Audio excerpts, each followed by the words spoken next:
안녕하세요 여러분, 청년부동산입니다. 오늘은 최근에 3주 안에 실제로 거래된 부산, 울산, 경남 지역의 아파트에 대해서 살펴보도록 할 거고요. 최소 마이너스 38%에서 최대 마이너스 57%까지 상당한 폭락률을 기록을 하고 있는 상황인데, 이런 부분들로 인해서 영끌족들이 비명을 지르고 있는 상황입니다. 최근에는 하우스 푸어라는 단어까지도 다시 한번 유행을 하고 있는 상황인데, 지나친 영끌로 인해서 대출이자 갚기도 버거워가지고 현재 쏟아지고 있는 경매 물건들이 폭증하고 있는 상황이죠. 최근 실거래 매물들 한번 살펴보도록 하고요. 시청하시기 전에 구독과 좋아요 한 번씩 부탁드리도록 하겠습니다. 첫 번째로 부산광역시 해운대구 우동에 위치한 해운대자이 2차 아파트, 평수는 34평형이고요. 마이너스 43%대 폭락 중에 있습니다. 단지 정보 살펴보면 813세대, 고층은 33층, 사용 승인일 2018년, 용적률은 255%, 건폐율은 20%입니다. 실거래가 기준으로 살펴봤을 때 최고점을 찍었던 것이 14억 8천만 원이었거든요. 하지만 최근에 부동산 중개거래로서 8억 4,500만 원의 거래가 되면서 마이너스 43%대 폭락 중에 있습니다.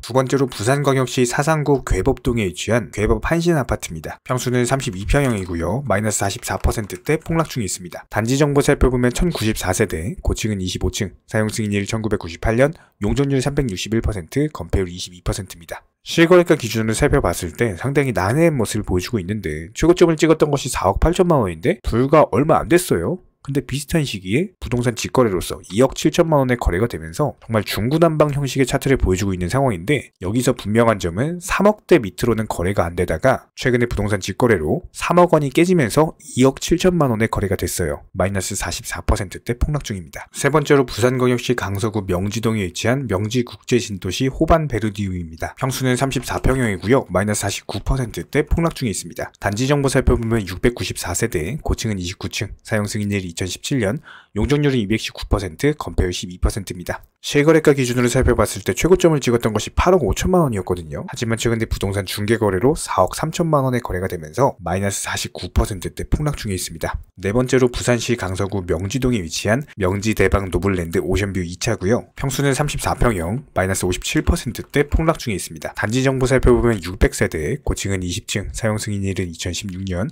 용적률 179%, 건폐율 14%입니다. 실거래가 기준으로 살펴봤을 때 최고점을 찍었던 것이 11억이었거든요. 하지만 최근에 부동산 중개거래로서 4억 7천만 원의 거래가 되면서 마이너스 57%대 폭락 중에 있습니다. 다섯 번째로 경상남도 양산시 물금읍에 위치한 양산 대박 노블랜드 8차 로얄 카운티 아파트고요. 평수는 34평형, 마이너스 38%대 폭락 중에 있습니다. 단지 정보 살펴보면 1062세대, 고층은 33층, 사용 승인일은 2018년, 용적률은 215%, 건폐율 12%입니다. 실거래가 기준으로 살펴보면은 최고점을 찍었던 것이 8억 1천만 원이었거든요. 하지만 최근에 부동산 중개거래로서 5억의 거래가 되면서 최고점 대비 마이너스 38%대 폭락 중에 있습니다. 여섯 번째로 경상남도 창원 성산구 반림동에 위치한 현대아파트입니다. 평수는 31평형이고요. 마이너스 40%대 폭락 중에 있습니다. 단지 정보 살펴보면 1200세대, 고층은 15층, 사용 승인일 1989년이고요. 용적률 182%, 건폐율 13%입니다. 실거래가 기준으로 살펴봤을 때 고점에서 상당히 횡보하는 모습을 보여줬죠. 최고점 4억 9,750만 원을 찍은 바가 있었고, 최근에 부동산 중개거래로서 3억의 거래가 되면서 마이너스 40%대 폭락률을 기록 중에 있습니다. 다음으로 경상남도 창원 성산구 신월동에 위치한 주공아파트고요. 평수는 14평형, 마이너스 41%대 폭락 중에 있습니다. 단지 정보 살펴보면 1500세대, 고층은 5층, 사용 승인일 1987년이고요. 용적률 91%, 건폐율 18%입니다. 실거래가 기준으로 살펴봤을 때 최고점을 찍었던 것이 5억 2,500만 원이었거든요. 하지만 최근에 부동산 중개거래로 3억 900만 원의 결제가 되면서 마이너스 41%대 폭락 중에 있습니다. 다음으로 경상남도 김해시 주촌면 선지리에 위치한 김해 센텀 큐시티입니다. 평수는 26평형이고요. 마이너스 42%대 폭락 중에 있습니다. 단지 정보 살펴보면 1518세대, 고층은 25층, 사용 승인일 2018년이고요.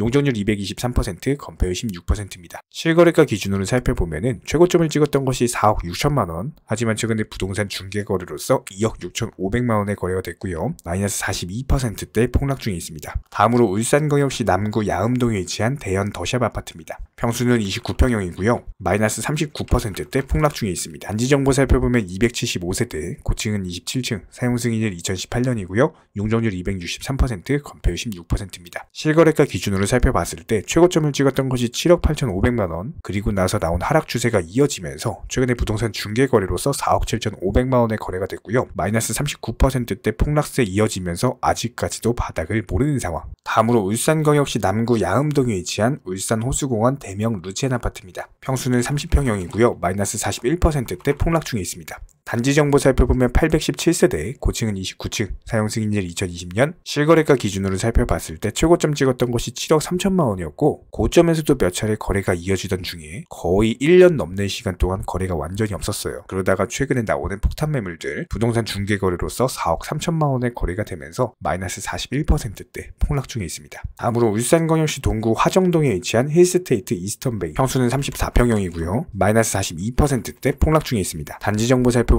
세대수 1897세대, 고층은 33층, 사용 승인일은 2015년이고요. 용적률 277%, 건폐율 16%입니다. 실거래가 기준으로 살펴봤을 때 최고점 찍었던 것이 5억 9,500만원, 하지만 최근엔 부동산 중개거래로서 3억 4,300만원의 거래가 되면서 마이너스 42%대 폭락세 기록을 하고 있는 상황이고요. 이 수치는 지난 2018년 당시로 다시 돌아온 모습이죠. 다음으로 울산광역시 중구 약사동에 위치한 약사 아이파크입니다. 평수는 25평형이고요. 마이너스 50%대 폭락 중에 있습니다. 단지 정보 살펴보면 689세대, 고층은 15층, 사용 승인일은 2015년이고요. 용적률 198%, 건폐율 21%입니다. 실거래가 기준으로 살펴봤을 때 최고점을 찍었던 것이 5억 2,400만원이었거든요. 하지만 최근에 부동산 직거래로서 2억 6,200만원의 거래가 되면서 마이너스 50%대 폭락세를 기록 중에 있습니다. 이 수치는 지난 2017년, 18년 당시보다도 더 하락을 한 모습이죠. 완전 급매물 중에서도 폭탄 매물이 나온 것으로 보이고 현재 시점에서 고점에서 정말 많은 매물들이 물려있는 상황입니다. 아무래도 최근에 부동산 시장이 지속적으로 폭락하다 보니까요. 언제쯤 매수를 해야 되나 이런 타이밍을 보고 계신 구독자분들 정말 많으실 겁니다. 기본적으로 인플레이션으로 인해서 촉발된 전 세계적인 금리 인상 기조, 이 부분은 아직까지도 현재 진행형인데요. 여기서 우리는 역사를 알면 미래를 알 수가 있습니다. 전통적으로 부동산 시장은요, 지난 역사를 봤을 때 금리 인상기가 기본적으로 끝날 때까지 지속적으로 폭락을 한 바가 있었고, 금리 인상 시기가 끝나고 나서도 1년에서 2년 정도 바닥을 다지는 흐름 이후에 그리고 나서 다시 상승기로 바뀐 바가 있었는데, 그렇다라고 했을 때 최소한 2023년 부동산 시장은 폭락의 정점에 설 것이다 라고 보시면 되는 거고, 그리고 나서 2024년, 2025년 정도 이때부터 본격적인 바닥을 다지게 될 겁니다. 하지만 이런 부분들에 있어서는 충분히 변동성이라는 게 있을 수 있어요. 그렇기 때문에 우리는 항상 가격을 체크를 해야 되는 거고, 우리 청년 부동산 채널에서는요, 이런 부분들에 있어서 반드시 최근 실거래 매물들 위주로만 브리핑을 드릴 것을 약속을 드리겠습니다. 우리 구독자분들께서는요, 단순하게 저희 채널 영상을 시청하시는 것만으로도 현재 부동산 시장의 시황을 아실 수가 있을 거예요. 그렇다라고 했을 때 추후에 본격적으로 부동산 시장이 바닥을 다지고 매수 타이밍, 즉 매수 급소이자 맥점이 나온다라고 했을 때 우리 채널은 반드시 영상을 통해서 브리핑을 드리도록 하겠습니다. 그렇다면 신규 매수 타이밍을 가늠을 해볼 수가 있겠죠. 그렇다라고 했을 때 우리 채널에서 구독자님들께 바라는 딱 두 가지는요, 구독과 좋아요, 이 두 가지만 부탁드리도록 할게요.